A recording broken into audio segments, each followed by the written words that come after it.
I'm pleased for him. I like him. He's a good lad. He's a worker, and he does well today. Gets man of the match. But they miss chance after chance after chance. They put them in, and we're all sitting there looking at the back four of Man United, going, "I've just let him 4 goals here."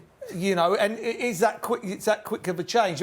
I'm pleased for him. He's a threat in both boxes. What I like about him, when he comes up for a corner, he comes up to try and score or affect the game in the box. A lot of centre halves come up, and you just think, "What are you going up for? You're just going up because the manager told you to go up." So yeah, I'm pleased for him, and he puts his body on the line. You know, if I was playing next to him, I'd want him in my team. And particularly in that defensive line, when you do have to make half-time substitutions, where Luke Shaw goes off injured, his communication, and his leadership skills, that's where those kind of soft skills, if you like, will come to the fore. I thought he did okay today, but again, he's an experienced player and he's getting a run of games. So he's probably fitness levels coming up, he's getting up to speed. You're trying to get a settled back forward, which is obviously difficult with the injuries they're having. And of course, they're also getting used to a new goalkeeper. So all that has to go into the mix.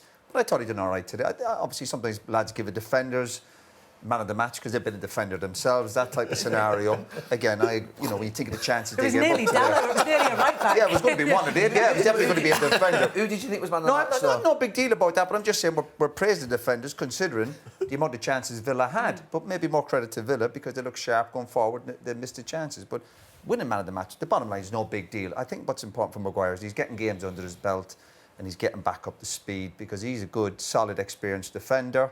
But United still give up loads of chances. The problems are still there for Man United. Again, they got away with it today because the attacking players are scoring goals. But there was no surprise how many chances they give up today. They seem to do that every week. They got away with it. Well, they've got away with it the last 3 or 4 weeks. Again, I go back to it. Their attacking players are scoring goals. And that can get you out of jail sometimes. And it's given them the momentum that they'll be hoping to take into their next few fixtures as well, because Manchester United have moved to within 5 points of Aston Villa, 77% chance of that place being a Champions League spot come the end of the season, and within 6 points of Tottenham. Over the next 14 games, is that doable, that they can claw it back on at least one of those, Gary? They can definitely claw it back because they've been appalling the first half of the season. The results are shocking. They've lost so many matches, it's untrue. So if they can keep the players fit, which is, to be fair, a big question mark because they've lost another 2, it looks like, with Shaw and Martinez in the last week, then they have got a chance because they're certainly better when they've got that sort of strength in their team. All teams are obviously better when they have the players back. And the front 3 look more settled with Rashford, Garnacho and Højlund, Fernandes in behind. So they're better than they were. They're still not great, as Roy and Paul have just said there. I mean, they concede so many chances. They still don't see really any patterns and combinations. They don't control games. They don't sort of keep possession better than the other teams. But they do have players who can win matches, and they're a bit of an odd bunch. I've been saying that for a few years. They just play moments during matches. And that seems to be working for them at the moment. They've got some winnable games coming up between now and the Manchester derby. Yeah, but if you're United, you're not going to look beyond the next game. It's as simple as that. This is a dangerous game to play when you start looking beyond the next game.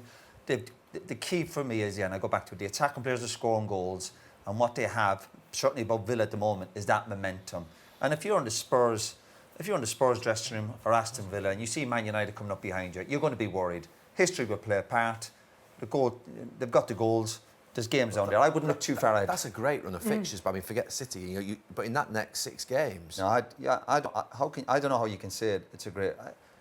No, what I'm saying to you is, in terms of looking at it, if they don't deserve anything if they don't go and pick up points against those teams. Yeah, of course, but you can't be sitting here going, these games are going to be easier for Man United just because what we've seen over the last month or two. Yeah, they've got momentum. Listen, we go to every game. You always think Man United have a chance, but you wouldn't be sitting here going, Man United are going to win the next 5 or 6 games, would you? Would you be confident they're going to win? I wouldn't be confident going to Luton next week. Exactly. But my point is, Luton, Fulham, City game, obviously, that's a complete, freak. Everyone gets beat by them at the Etihad. And then you've got Everton and Sheffield United at home. So what I'm saying is, in terms of the league games that they've got, the 4 around the City game are games that you would look at and think that couldn't get more favourable.